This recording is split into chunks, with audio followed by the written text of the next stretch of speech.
La producción de Otra Mañana se comunica con el nuevo Motorola Razr 50 Ultra. Hello, Moto. El 19 de julio del año 2011 se promulgó la Ley de Participación Público-Privada 18.786.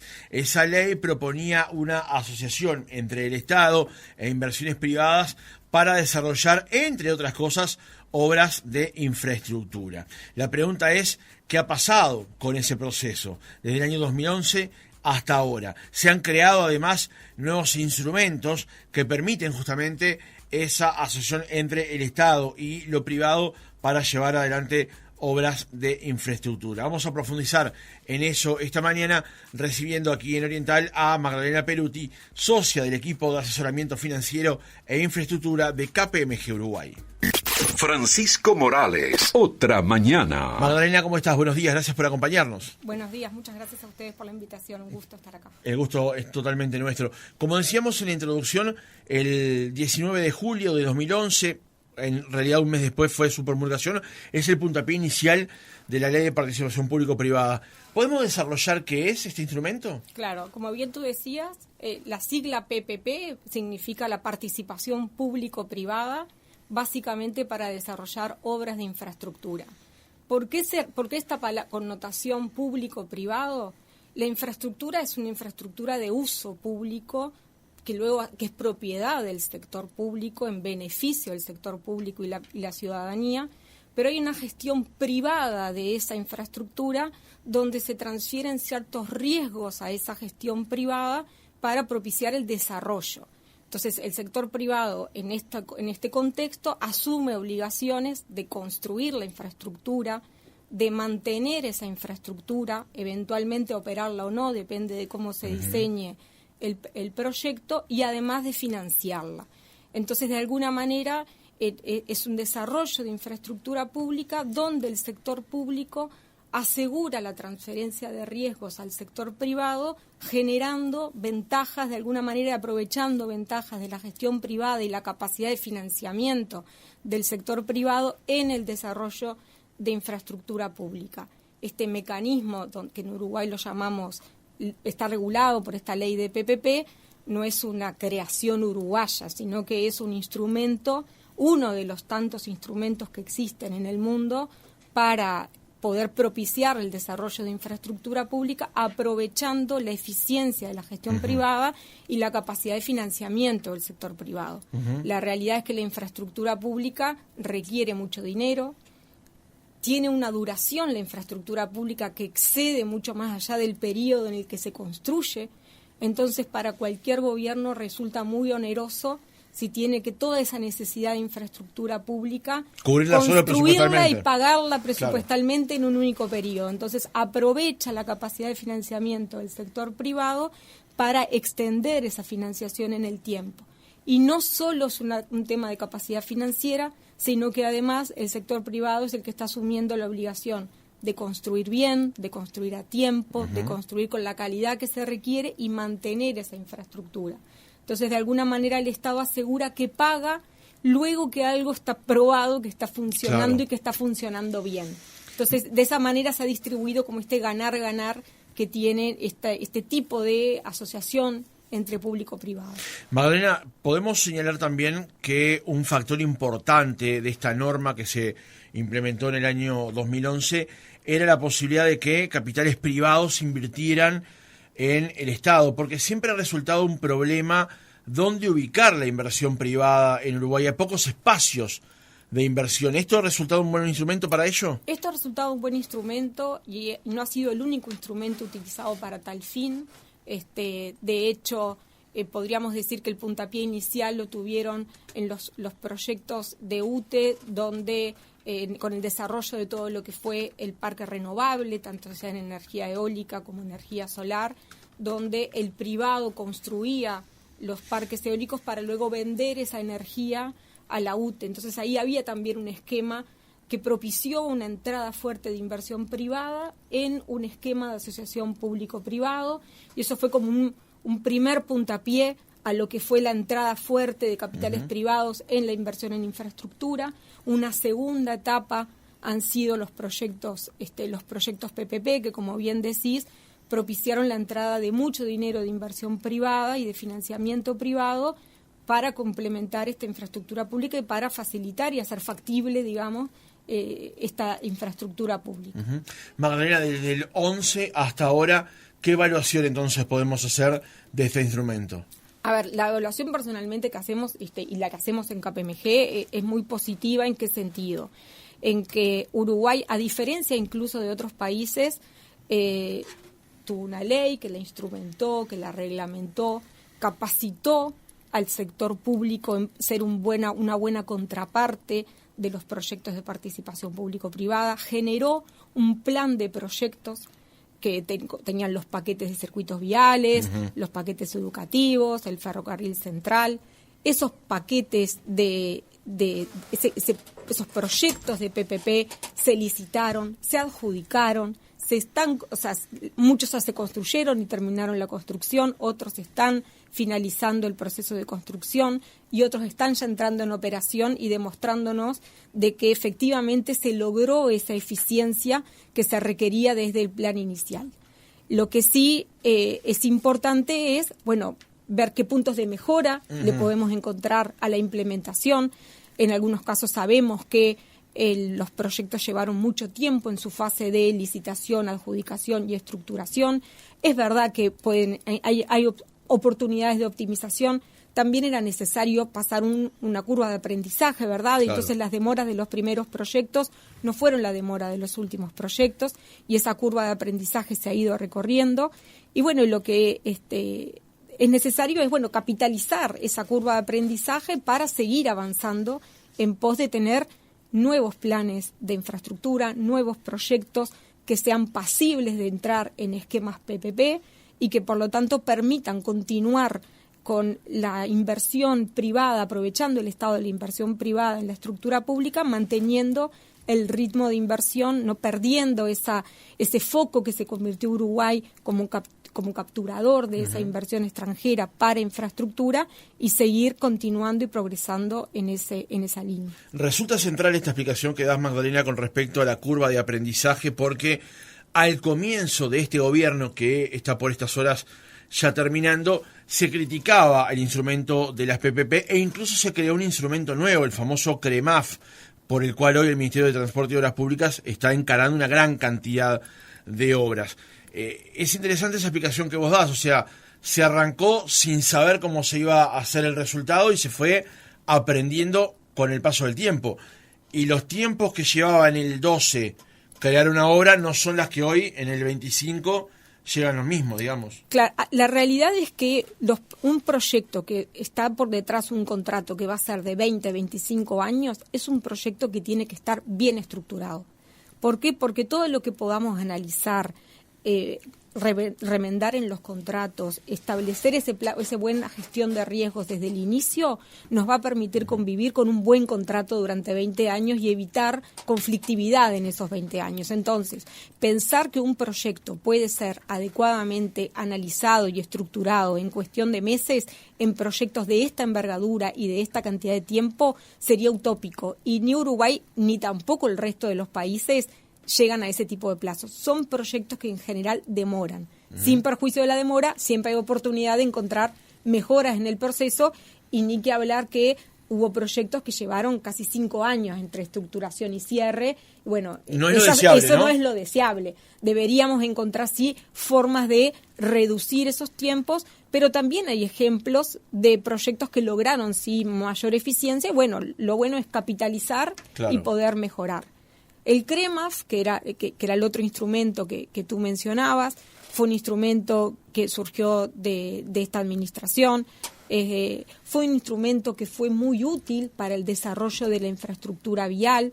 Nosotros lo vemos como un instrumento complementario y no sustituto de lo que fue una PPP, y es un instrumento que permitió el cierre de proyectos de una manera más rápida, una adjudicación más rápida, pero también con algunas características en esa transferencia de riesgos un poco particulares, un poco diferentes respecto a un proyecto PPP. Primero que estamos hablando de proyectos que en la forma en la que está estructurado su financiamiento, quien asume la obligación irrevocable de pago por una porción importante de esa infraestructura es la Corporación Vial, como organismo paraestatal, de una sociedad anónima, digamos, dependiendo de CND, como organismo vinculado al Estado, toma esa obligación irrevocable de pago conforme va avanzando la obra. Esto es bien diferente a un esquema de riesgos de una PPP, porque en la PPP el Estado empieza a pagar recién cuando la infraestructura está finalizada o tramos de esa infraestructura están completamente finalizadas, sin asumir una obligación de pago hasta tanto eso ocurra. Entonces, la transferencia de riesgos es un poco diferente y, de hecho, la financiación de los proyectos CREMAF recae sobre el crédito corporativo de las empresas, con lo cual el tamaño de los proyectos CREMAF ha sido sustancialmente más bajo que un proyecto PPP. Mientras que con un proyecto PPP podemos estar pensando en inversiones por arriba de $100 millones, los proyectos CREMAF, salvo por la excepción de lo que fue la Ruta 9, la doble vía de Ruta 9, estamos en proyectos de tamaño más chicos. Pero de vuelta, creemos que son proyectos con formas de diseñar y financiar proyectos complementarias. No nos gustaría que se muera ninguna de las dos. Claro. O sea, creo que lo idóneo sería poder pensar en un plan de infraestructura que le dé el instrumento adecuado al proyecto adecuado. Entonces, de esa manera poder aprovechar las ventajas de cada instrumento e introducir las mejoras que sean necesarias para que los propios instrumentos se vuelvan cada vez más eficientes a las necesidades de la gente. Resulta absolutamente esclarecedor esto que acabas de mencionar, Magdalena, e incluso uno puede pensar que con los dos instrumentos en la mano se puede ir a diferentes velocidades en diferentes realidades, digamos. Exactamente. Hay proyectos que se puede aplicar perfectamente uno y que por las dimensiones del otro se puede ir por el otro camino en función del volumen. Exactamente, en función del volumen, en función de la rapidez de los cierres, en función también de quién es la contraparte que va a ser quien se obliga a esa obligación irrevocable de pago, porque en la Corporación Vial del Uruguay obviamente tiene una connotación vial. Si quisieras a ese instrumento CREMAF llevarse a otro tipo de infraestructuras, habría que pensar quién es este rol, este ente que sale de alguna manera de una órbita Estado que asuma esa obligación irrevocable de pago. Uh-huh. Cuando hablamos de infraestructura, el artículo 3 de la ley que creó los PPP señala cuál es la órbita de acción que tiene justamente esa iniciativa. Habla de obras viales, ferroviarias, portuarias y aeroportuarias, habla de obras de infraestructura energética, habla de obras de disposición y tratamiento de residuos, obras de infraestructura social, incluyendo cárceles, centros de salud, centros de educación, viviendas de interés social, complejos deportivos, obras de mejoramiento y también obras hidráulicas para riego. Planteo esto porque a través de las PPP se han hecho rutas, cárceles y CAIF, digamos. Se ha sido bien amplio en lo que da como posibilidad de resolver problemas este instrumento. Exacto, es bien importante tu apreciación para no cerrar el instrumento solamente a lo que ya se hizo, sino pensarlo con cabeza abierta en todas las cosas en las que se podría utilizar. De hecho, sabemos que hay una necesidad de vivienda social muy importante en nuestro país, sabemos que hay también mucha voluntad de solucionar ese problema. Te traigo a la mesa el caso de Irlanda, por ejemplo, que ha utilizado el instrumento PPP para solucionar problemas de vivienda social, de vivienda en lugares muy carenciados, donde es el Estado quien asume esa obligación de pago por disponibilidad del sector privado y luego genera alguna suerte de fideicomiso o agencia que ve la manera en la que poder recuperar con alquileres muy subsidiados, o con de alguna manera la contribución de esas familias en la vivienda que están usando. Uh-huh. Pero es importante pensar con cabeza amplia cómo podemos utilizar este instrumento en atacar las necesidades de infraestructura. Entonces, se habla siempre de qué importante es tener un plan de infraestructura, porque de alguna manera el plan ordena dónde están las prioridades, dónde están las necesidades, de qué tamaño de necesidad estamos hablando y cuál es la capacidad de ejecución de esas necesidades con los dineros públicos. Y eso nos va a permitir ordenar qué tenemos que hacer, qué podemos hacer con dineros públicos, con la forma tradicional de contratación de obra pública, que obviamente es un mecanismo el más utilizado y es un mecanismo que nunca estamos diciendo que se deje de utilizar. Pero si hay infraestructura que es prioritaria y el sector público no tiene la capacidad de financiarlo, el pensar cómo podemos aprovechar esa capacidad de financiamiento del sector privado para poder cubrir esa brecha de necesidad de infraestructura se vuelve un insumo muy importante para cualquier decisión de política pública, cómo instrumentarla y cómo llevarla a la realidad. Magdalena, entonces, y teniendo en cuenta lo que mencionabas más temprano sobre la curva de aprendizaje, ¿cómo entonces podemos potenciar este instrumento para atender las necesidades que tiene el país en todos estos frentes en los que mencionábamos recién, que no son solamente obras viales y puentes, sino que va desde vivienda, como mencionaba recién, hasta centros de atención, digamos? ¿Cómo podemos potenciar el instrumento? ¿Qué hemos aprendido como para poder mejorarlo? A ver, creo que lo que hemos aprendido mucho ha sido en la interacción entre las necesidades de las distintas contrapartes. Cuando estamos hablando de un proyecto PPP, básicamente tenemos 3 actores claves que están participando en esta interacción. Tenemos al sector público, tenemos al sector privado y tenemos al financiador. O sea, ese financiador que va a financiar el sector privado tiene también sus requerimientos. Entonces, lo que sí hemos aprendido en todo este proceso y en este recorrido es, cuáles son las necesidades de cada una de las partes y lo que tenemos que, de alguna manera, desde el diseño inicial de los proyectos, diseñar pensando en cubrir las necesidades de los 3 actores. ¿Por qué? Porque si solo cubrimos las necesidades de uno, cuando llega la licitación, esa licitación se extiende mucho porque el sector privado vuelca sus necesidades en esa licitación. Pero si luego cuando entra el banco nos damos cuenta que quedaron cosas sin cubrir para la necesidad del banco, vuelve a demorar mucho el análisis por el interés del banco. Entonces, lo que tenemos que procurar es que desde el diseño del proyecto, que puede ser un diseño desde una iniciativa pública o una iniciativa privada, desde el diseño del proyecto se piense en cómo distribuir los riesgos, cómo generar los mitigantes y cómo diseñar esa estructura de contratos pensando en los intereses de cada una de las contrapartes claves en este proceso y generando obviamente el contralor necesario para el Estado de forma tal que el Estado pague cuando lo que está recibiendo es el servicio de infraestructura que requería, que necesitaba y que esperaba al diseñar ese proyecto. No me quiero alejar del centro de la conversación, pero acabas de plantear un punto que es central sobre un tema de urgente consideración como es la famosa planta de Arasatí o el proyecto Neptuno. Porque aquí lo que se plantea, uno de los aspectos que se plantearon, los que se critica la posibilidad de ir por el camino del financiamiento privado, para eso es que el Estado pagaría menos si la obra la ejecutase el propio Estado.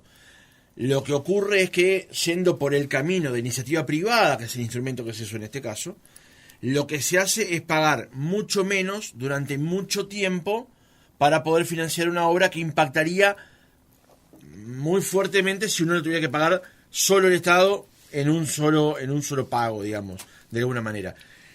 Tal vez es eso a lo que estabas apuntando recién cuando hablabas de las necesidades de cubrir las expectativas de los 3 sectores, digamos.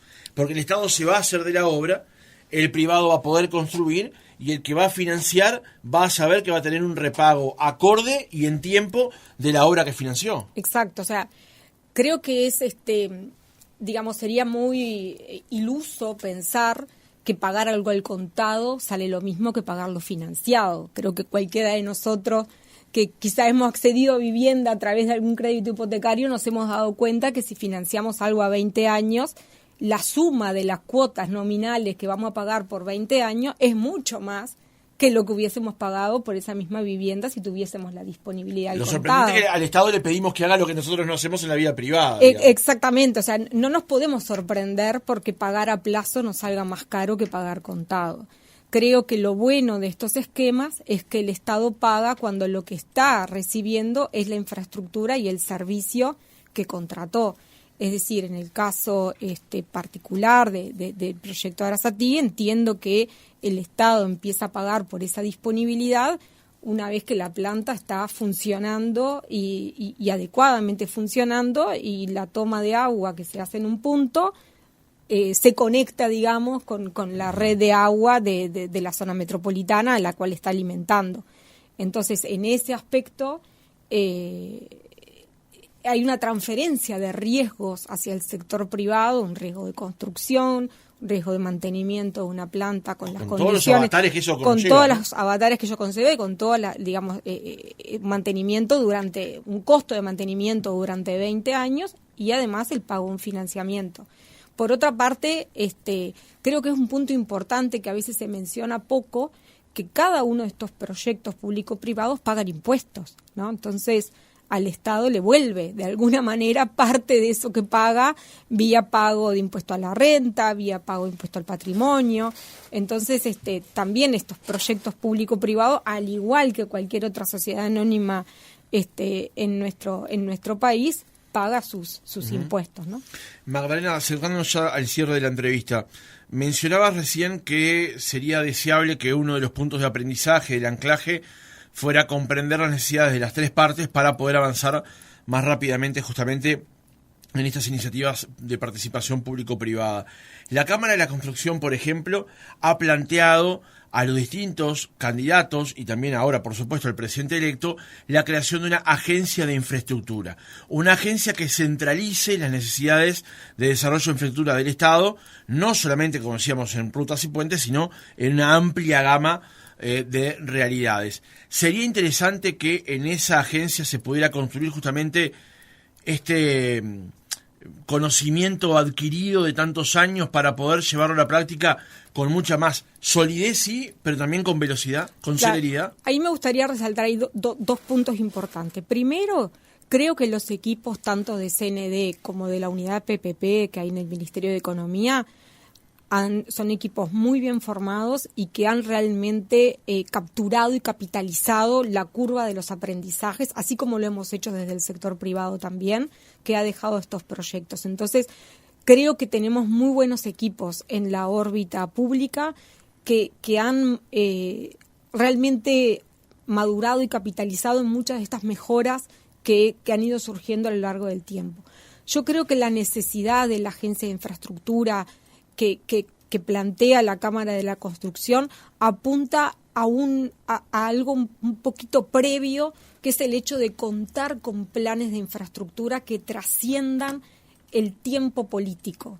Lo que sucede con los proyectos de infraestructura, que son proyectos de largo aliento, son proyectos que lleva su tiempo el diseño del proyecto, la factibilidad técnica, el diseño de ingeniería, el diseño de la estructuración de los proyectos. Entonces, y los tiempos políticos tenemos periodos electorales que a veces se nos quedan cortos en esos tiempos de la necesidad de evaluación e instrumentación de la infraestructura. Entonces, creo que lo que apunta la Cámara de la Construcción y que comparto es qué importante es que la infraestructura se vuelva parte como de una política pública que trascienda los periodos gubernamentales. Uh-huh. ¿Por qué? Porque queremos que ese plan de infraestructura y esa visión trascienda el espacio político y sea de más largo plazo. Creo que ahí es donde ese punto es el que mejor puede atacar la Agencia de Infraestructura y es el punto quizás como de más debilidad que visualiza la Cámara de la Construcción. O sea, lo que ha sucedido en el Uruguay es que frente a transiciones de gobierno siempre se ha dejado un legado de proyectos en curso y Uruguay tiene muy buena trayectoria y muy buena institucionalidad y muy buena reputación en mantener el respeto por los proyectos en curso independientemente del cambio de gobierno. Y creo que bueno, el lograr, el haber demostrado que se logró esa trascendencia a lo largo de distintos periodos políticos y con cambio de color, siempre ha sido un buen legado, digamos, un buen nombre, parte de esa buena institucionalidad que tiene el Uruguay. Pero eso sería útil para poder desarrollar ese potencial y justamente que existan planes de largo aliento que no tengan como incentivo solamente el espacio político de un ciclo electoral. Uh-huh. Creo que lo que se busca es trascender el ciclo electoral. Ese sería el concepto fundamental. En resumidas cuentas, Magdalena, para ir cerrando, mencionabas que este instrumento, con otros nuevos que se han creado, con la inversión directa del Estado, de todos los ministerios y de las oficinas del Estado Nacional, pueden convivir, pueden coexistir, y esa curva de aprendizaje ha permitido que hoy el sistema sea más eficiente que cuando se creó. Totalmente, y creo que estamos preparados para que tanto el sector público como el sector privado, porque Uruguay ha hecho las cosas bien, los proyectos salieron bien, los que están construidos son de buena calidad, tenemos buenos proyectos. Entonces es momento de aprovechar y seguir avanzando. El Uruguay está bien visto por los inversores extranjeros, por las empresas locales, se han creado fondos de infraestructura, tenemos las agencias multilaterales, tenemos bancos privados, con apetito de seguir impulsando y profundizando este camino. Así que bueno, eso es lo que creo que hay que seguir hacia adelante, es aprovechar todo lo que hemos hecho y seguir construyendo hacia adelante con más proyectos, más programas, y eso nos va a permitir ir creciendo el país, que es parte del desafío, ¿no?, que se plantea el gobierno también, es bueno cómo lograr ese crecimiento. Porque además que quiere hay. Uruguay. Exacto, sí, por supuesto. Magdalena Peruti, socia del equipo de asesoramiento financiero e infraestructura de KPMG Uruguay, gracias por haber estado otra mañana con nosotros. Muchas gracias a ustedes, un placer.